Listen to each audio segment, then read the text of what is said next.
Hi everybody, this is Attorney Marjorie Brunelli, and this is the second video about bank fraud. In the last one I talked about how to avoid it happening to you, but sometimes it's a little bit too late and by the time you realize it has already happened. So this video is to tell you a little bit about what to do once that happens. So the first thing you need to do is immediately contact your bank, notify them of the fraud, and request them to place a freeze on your account, at least for withdrawals. Because what we've noticed is if the first transfer goes through, because by the time generally we find out it's too late, most likely they're gonna keep trying.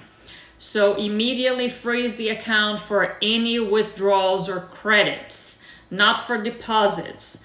Of course, you're going to have to eventually close that account, but leave it open and just freeze it.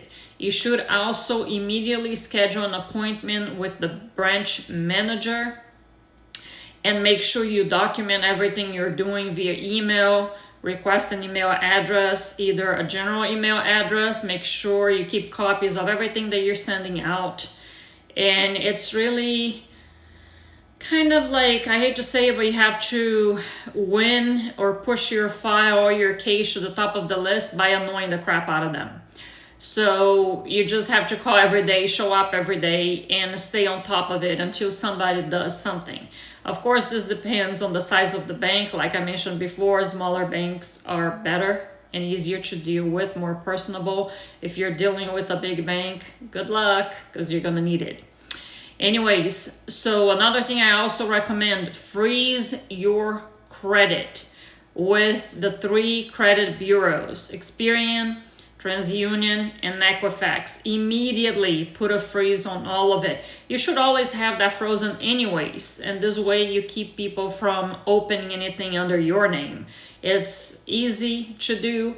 I'm actually putting together an ebook on what to do if fraud happens to you, because we're getting so many calls, it's getting out of control. I can't help everybody.